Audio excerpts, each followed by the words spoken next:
चीन सिक्किम में सीमा को लेकर आमने सामने हैं, मगर ये तनाव नया नहीं है। राज्य के रूप में सिक्किम के अस्तित्व में आने के बाद से चीन की मंशा पर सवाल उठते रहे हैं। पूरे विवाद को समझने के लिए पहले सिक्किम का इतिहास जानना भी जरूरी। नमस्कार, मैं हूँ दृष्टि झा और रैड नेटवर्क में आपका बहुत बहुत स्वागत है। रैड नेटवर्क के पॉलिटिकल किस्से की इस खास सीरीज में आज हम जानेंगे कि भारत में सिक्किम का विलय कैसे हुआ। सिक्किम सन 1642 में वजूद में आया, जब फुनसोंग नामग्याल को पहला चोग्याल यानी राजा घोषित किया गया। फुनसोंग नामग्याल को 3 बौद्ध भिक्षुओं ने राजा घोषित किया था और इस तरह सिक्किम में राजतंत्र की शुरुआत हुई। नामग्याल राजवंश ने 333 सालों तक सिक्किम पर राज किया। आजादी के वक्त सिक्किम ने भारत में विलय के प्रस्ताव को अस्वीकार कर दिया था, लेकिन तत्कालीन प्रधानमंत्री जवाहरलाल नेहरू ने सिक्किम को संरक्षित राज्य का दर्जा दिया। इसके बाद 1955 में एक राज्य परिषद की स्थापना की गई, जिसके अधीन चोग्याल को एक संवैधानिक सरकार बनाने की अनुमति दी गई।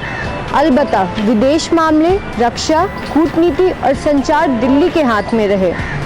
1970 के शुरुआती दौर में चोग्याल का शासन ठीक ठाक चलता रहा, लेकिन धीरे धीरे लोगों को उनके कामकाज का तरीका नापसंद आने लगा। चोग्याल की बढ़ती अलोकप्रियता की वजह से 1973 में राजभवन के सामने दंगे हुए, जिसकी वजह से सिक्किम ने भारत से संरक्षण की औपचारिक गुजारिश की। इसके बाद भारत सरकार को लगने लगा कि चोग्याल शासन ज्यादा दिनों तक नहीं चलेगा, लेकिन सिक्किम को भारत में शामिल होने की असल पटकथा 1975 में शुरू हुई, जब 6 अप्रैल 1975 को तत्कालीन प्रधानमंत्री इंदिरा गांधी ने दांव चला। चोग्याल की राजमहल को सैनिकों ने घेर लिया। 6 अप्रैल 1975 की सुबह सिक्किम के चोग्याल को अपने राजमहल के गेट के बाहर भारतीय सैनिकों के ट्रकों की आवाज सुनाई दी। वह दौड़कर खिड़की के पास पहुंचे। उनके राजमहल को चारों तरफ से भारतीय सैनिकों ने घेर रखा था। तभी मशीन गन चलने की आवाज गूंजी और राजमहल के गेट पर तैनात बसंत कुमार छेत्री गोली खाकर नीचे गिरे। वहां मौजूद 5000 भारतीय सैनिकों को राजमहल के 243 गार्डों को काबू करने में 30 मिनट का समय भी नहीं लगा। इसके बाद सिक्किम में जनमत संग्रह हुआ। जनमत संग्रह में 97.5% लोगों ने भारत के साथ जाने की वकालत की, जिसके बाद सिक्किम को भारत का 22वां राज्य बनाने का संविधान संशोधन विधेयक 23 अप्रैल 1975 को लोकसभा में पेश किया गया। इसी दिन इसे 299 के मुकाबले 11 के मत से पास कर दिया गया।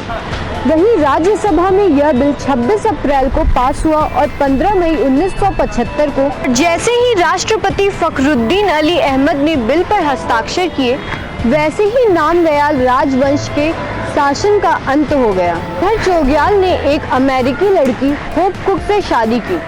उसने उसे भारत के खिलाफ उकसाना शुरू किया और चोग्याल को लगा कि अगर वो सिक्किम को पूरी तरह से आजाद करने की मांग करेगा तो अमेरिका उनका समर्थन करेगा। इस महिला का व्यक्तित्व पूरी तरह से रहस्यमयी था। यह महिला राज्य के प्रशासनिक कार्यों में दखल देती थी। एक तरह से यह महिला चोग्याल की रानी की भूमिका निभा रही थी। चोग्याल की जरूरत से ज्यादा शराब पीने से चोग्याल की कथित रानी काफी परेशान थी। एक बार चोग्याल के नाराज होने से वो वापस अमेरिका चली गई थी। चोग्याल ने समझौते पर दस्तखत करने के बाद भी इसे कभी स्वीकार नहीं किया। उन्होंने बाहर के कई लोगों से मदद मांगी। राज्य में उसके दौरे के दौरान उसको उसके चित्र में जूते लटके दिखाई देते। यही नहीं, चुनाव में चोग्याल के समर्थन वाली नेशनलिस्ट पार्टी को 32 में से सिर्फ एक सीट मिली। जितने भी नए सदस्य जीत कर आए, उन्होंने कहा कि वह चोग्याल के नाम से शपथ नहीं लेंगे। उधर चोग्याल ने नेपाल, पाकिस्तान और चीन से मसले पर बात की और सहयोग मांगा, जबकि भारत की तरफ से उसे बताया गया था कि वह बाहरी सहयोग लेने के चक्कर में न पड़े। आपका राजवंश बरकरार रहेगा, आपका बेटा आपका उत्तराधिकारी होगा, लेकिन आपको मानना पड़ेगा कि आप प्रोटेक्टेड हैं और आप 8 मई के समझौते को मानते हैं। लेकिन वो बात पर अड़ गए कि मेरा तो देश आज़ाद है, इसको मैं छोड़ूंगा नहीं। 20 जून 1974 को दिल्ली में इंदिरा गांधी से चोग्याल की मुलाकात हुई, जहां चोग्याल ने उन्हें बताया कि भारत सिक्किम के जिन राजनीतिज्ञों पर दांव लगा रहा है वो विश्वास के काबिल नहीं है। इसके जवाब में इंदिरा गांधी ने यह बोला कि जिन राजनीतिज्ञों की वो बात कर रहे हैं वो जनता के चुने हुए प्रतिनिधि हैं। चोग्याल कुछ और बात करना ही चाहते थे कि इंदिरा अचानक से चुप हो गईं और रहस्यमयी ढंग से मुस्कुराईं और उन्होंने अपने दोनों हाथ जोड़ लिए। यह चोग्याल के लिए इशारा था कि अब वो वहां से जा सकते हैं। चोग्याल के एक बेटे की एक दुर्घटना में मौत और पत्नी होपकोप द्वारा अपने 2 बच्चों के साथ उसे छोड़कर जाने के बाद वो टूट चुका था। 1982 में उनकी कैंसर से मौत हो गई। जब भारत में सिक्किम के विलय की मुहिम शुरू हुई तब चीन ने इसकी तुलना 1968 में रूस द्वारा चेकोस्लोवाकिया पर किए गए आक्रमण से की। तब इंदिरा गांधी ने चीन को उसके द्वारा तिब्बत पर किए गए आक्रमण की याद दिलाई। इससे भूटान जरूर खुश हुआ क्योंकि अब इसे सिक्किम से जोड़कर नहीं देखा जाएगा, लेकिन इसका सबसे ज्यादा विरोध नेपाल में हुआ।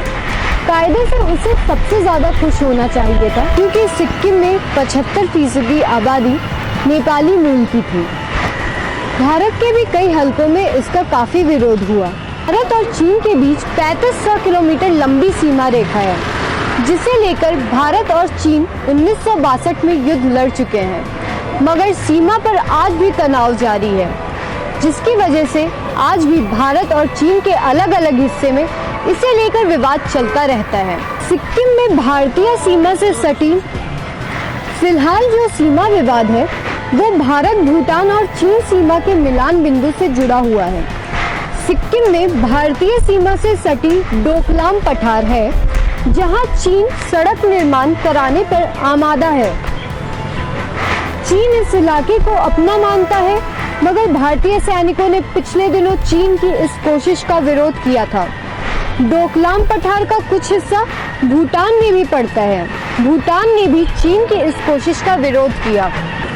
डोकलाम पठार को लेकर भूटान और चीन में लंबे समय से विवाद चल रहा है। भारत इस मुद्दे पर भूटान का समर्थन करता रहा है और डोकलाम पर भूटान के दावे का समर्थन करता रहा है। दरअसल डोकलाम पठार सामरिक दृष्टि से भारत और चीन के लिए महत्वपूर्ण। अगर चीन यहाँ तक सड़क बनाने में कामयाब रहता है तो वह भारत के पूर्वोत्तर हिस्से तक आसानी से अपनी पहुँच बना सकता है। भारत के लिए सामरिक तौर पर महत्वपूर्ण इस 20 किलोमीटर लंबी कॉरिडोर में पहुंच बना सकता है, जिसे भारतीय सेना की भाषा में चिकन नेक कहते हैं, और इसके जरिए भारत के खास मैदानी इलाकों, खासकर पूर्वोत्तर के 7 राज्यों में प्रवेश किया जा सकता है। रैड नेटवर्क के पॉलिटिकल किस्से की इस खास सीरीज में आज के लिए बस इतना ही। हम फिर हाजिर होंगे एक नए पॉलिटिकल किस्से के साथ। तो तब तक के लिए हमारे साथ जुड़े रहिए, हमें लाइक करिए, कमेंट करना बिल्कुल नहीं भूलें और सब्सक्राइब तो ज़रूर ही करिए।